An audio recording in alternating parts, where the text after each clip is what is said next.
James, 60 injuries, 25 centre back partnerships, no recognised left back. Man United have all the excuses going. They've got all of them. But one thing I think we do see with the breakdown of the Jadon Sancho, Erik Ten Hag relationship, a lot of fans seemingly turning on him as well. Jadon Sancho, though, turns out with one of the best performances, I'd argue, of his entire career in the Champions League semi-final. And it does kind of raise the question, Jadon Sancho is still the same player. So is Jadon Sancho the problem? Is the structure at Manchester United a problem? Because I'm seeing performances that would lead me to believe that I actually understand why Manchester United paid all that money however many years ago that they did, because he looked like that player midweek. What's your takeaway? Is this a Manchester United thing or a Jadon Sancho thing? I scratched my head, Jack, because I'm not sure how I should feel about this. Because at the same time, Jack, we seen Jadon Sancho there, and I seen him player who got enough chances, and he didn't quite make it happen when he was in that Manchester United field. But I just can't help and look at the great players. And I'm not talking about average football players, Jack. I'm talking about some of the all-time greats joining Manchester United and it not working out. Yeah, Paul Pogba for some weird reason. Angel Di Maria, which I think that was the one that bewildered everybody. I think it's more than just performance. Can I Yeah, just can I just say though, Alexis Sanchez, go on, Jack. but can I just say, especially with the Di Maria one, because that one gets brought up a lot.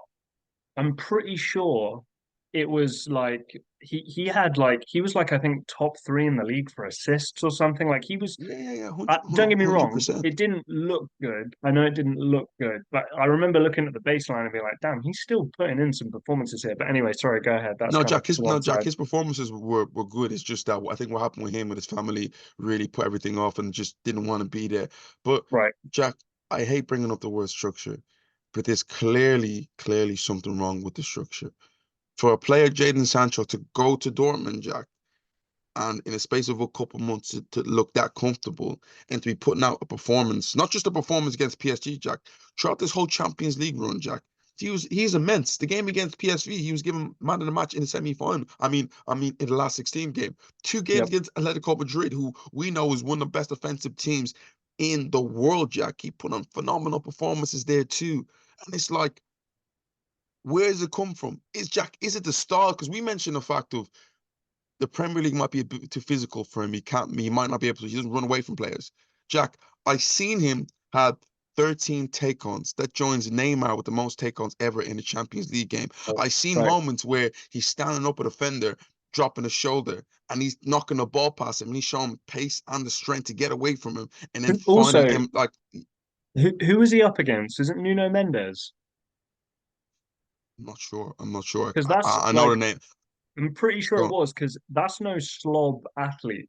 That's one of the Yeah, most athletically gifted fullbacks in European football. So, like, yeah. talk about the physicality thing. You're dealing with one of the strongest, one of the fastest, one of quite kind of a big framed fullback. So the whole, I think, physicality thing definitely does not add up. Yeah, and it's Jack. It's so bewildering to me because I seen a boy play with so much belief, so much panache with the players that were on the field. Then Dembele, Neymar, he looked right amongst them. And to think that Right.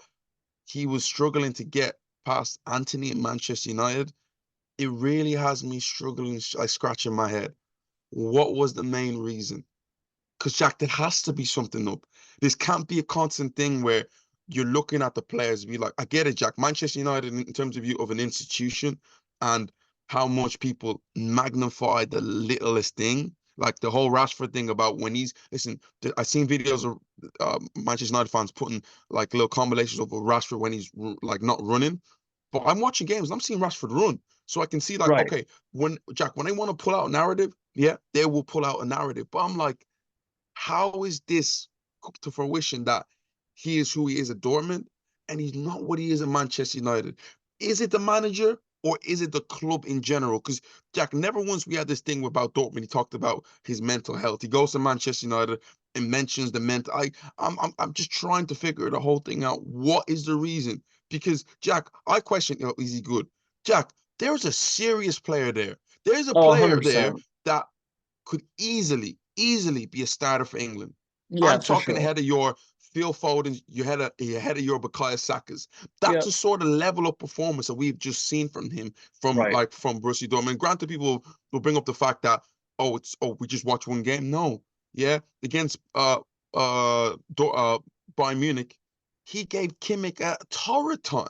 Yeah, He's given yeah. some tough players torrid times. I'm just Jack. Could you please explain? I, Because I'm finding it hard to understand. so I wanna just say a couple of things, and just you tell me if you agree with me, because I think these are pretty universal truths.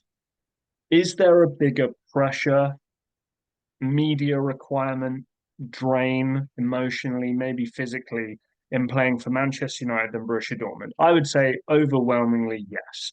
You're in the public eye, it's more fans, it's the Premier League, it's one of the top three biggest football institution is the right word in the world. That is Hundred draining. I percent, don't care who hundred you are, percent. that's tough. The reason why players who've had success at that football club have had success most of the time with Manchester United players, I don't know if you agree with me on this. I think Manchester United have gotten away over the years with having some potentially not particularly talented players, but who have it on lock up here, right?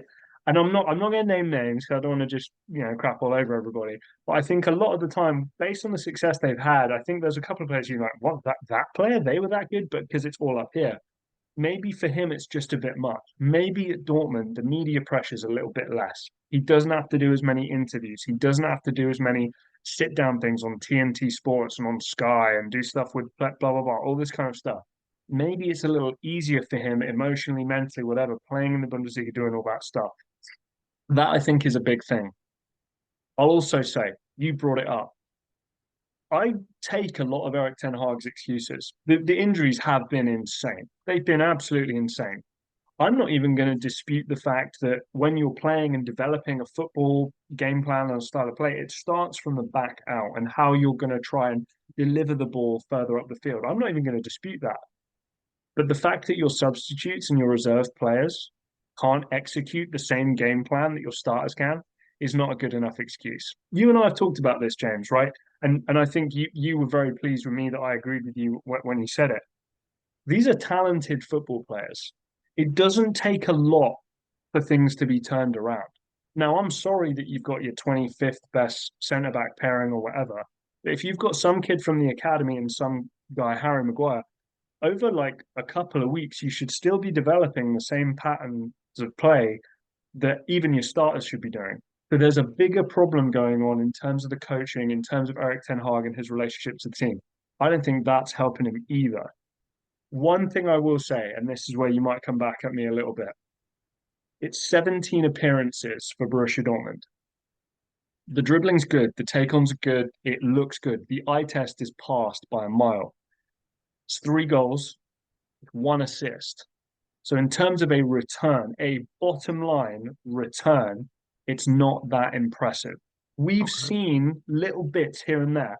And you know me very well at this point. I'm not a stats merchant. I'm not just somebody who wants to see a 2 yard pass where somebody bangs in 30 yards and we say, hey, what an assist. Obviously not.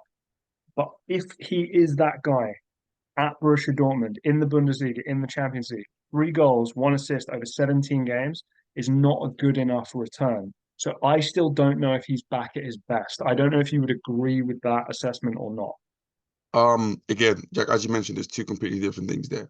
I don't Right. watch every Borussia Dortmund game, so I don't know Sure. Neither do I. he like how crazy he's performing. But when I'm looking at these big games, the Bayern Munich game, yeah, and I'm looking at Jack the Champions League game, which is to me the biggest evidence of who you are as a player. Because if you're doing it at the knockout stage against really top teams, you gotta put your you gotta put your hands up there. But Jack, I'm just basing it on if he can give that level of like performance, surely you can get it consistently.